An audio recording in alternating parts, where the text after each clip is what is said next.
Let's ride! You boys ready for a great raid?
Hello, and welcome out to this week's episode of the Gamers Council podcast. I'm not sure if you saw that stuttering and crazy stuff that went on the behind-the-scenes stuff. Usually it turns out okay on the live end, but on this side, I was like, what the fuck is going on? Excuse my language.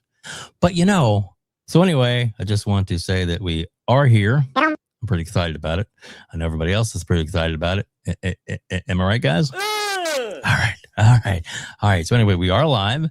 We are here. We have over 60 people watching us live so far. I do apologize for the late start. It's all 1,000% on me. I mean, of course, it's all my fault. No, it's all me. No, it wasn't Luke. No, it wasn't Silent. It wasn't Hargeet. It was... we were having too much fun in the green room. That's what it was. So there you go. There you go. Guys, welcome out, please. Thank you all so much for being here. And let's welcome our panel. Let's start in the top corner. We got the one and only Silent Cypher. How silent is he? Hello. Oh, good to see you guys. Great to be with you. Great to be hanging out with Luke again. It's been a while since we podcasted together, so always great to be back with you. And Hargeet, Dave, I'm happy that you've left the door open, or you at least haven't changed the lock yet. So I'm still able to get into the show. You are welcome all the time, my friend. All the time. Well, much appreciated. Thanks for having me. Of course. So glad you're here. And then, of course, we have the lovely. I can say that because I've seen him when he's in his costume. Well, you'll never live it down. You never will. I know. Fall out, boy. Anyway, so anyway, Luke Lohr, what is up, my friend? How are you? I am great. Honored to be back here on the council. It's good to see you guys. I'm just appreciative of the invite, and it's good to see you. So, yeah. Well, thank you so much for joining us. For sure. And one thing I will throw out before I go to Hargeet is that we will at some point in the evening. I want to just kind of let you elaborate a little bit on some of the amazing guests that you've had on recently on your show, and make sure that everybody knows that they need to go and follow, subscribe, bell icon up, the whole 9 yards to make sure they don't miss these amazing interviews with some amazing content creators. And we're talking some big boys. Yeah. So nice work, my friend. Nice work. Great job. Thank you. And again, thank you for being on my little show. Appreciate it. And with that, we have the co-host, the man. The reason I am still podcasting today. Because, that's true though. It's true, man. I was like, who am I gonna get? And then Hargeet was like, I'll do it. I was like, yeah. That's my guy right there. Hargeet Chani, how you doing, sir? I'm doing well. Busy, but doing well. I've got a little bit of gaming over the last week with Crimson Desert, but that's it. Nice, dude. I tell you, I just out of nowhere this last week, I got flooded with some review codes which I, every now and again I get something, but I got the, let's see, what have I got? I can't even remember all the stuff that I've A got. lot of games have come out. But yeah, exactly. The PI mouse PI thing. I got to do that one. Replaced. Replaced. I got that one too. Pragmata. Let's see. There was the horror game one. Silent. I knew Silent was pretty excited for that one. The Ground something. I can't think of the name of it. I'll play the trailer for you here a little bit. Reaper? The Reaper one? No, it's the one that it looks like Resident Evil Total. Like a original Resident Evil type game. I'll pull it up here in a minute. Pull it up. I'm curious. It's pretty fun, cool. And I'm like really digging it. And I got the code for that one, and then Kill 'em and a few others. So I'm like, wow, okay, just cool. Out of nowhere, I'm like, this is nice. So I'll be doing some reviews here, guys. You're gonna have to get really sick of me. I'm sure. But as we get ready to start the show off, because we got an opening topic, we got a bunch of others we're going to get to. But I know Hargeet, we were talking before the show, and he's like, I've been doing some polls on these other podcasts that he does a lot of them, which is awesome that he's here with us. So we're going to kind of get to see about a cross reference. So Hargeet, let you start with the poll, the first one to go up. So if you guys hear early, which is just a test. We want to see if this even works. So we're going to start it, and let's see if it shows up in, I don't know if it actually shows in the chat. It shows in the bottom. I see it there, but I don't see it showing up in the chat. So I don't know how anybody would actually vote on it. Weird. Right? So, so I see it in the corner of the screen. Yeah, but not in the chat. But I don't see it in the actual chat. Okay. Very strange. Let me. All right. So that's why we did a test, because we wanted to make sure we did this right. We want to see if it actually does something. Yeah. Yeah, so if it's let me take a look here real quick at the widget. And well, somebody actually did.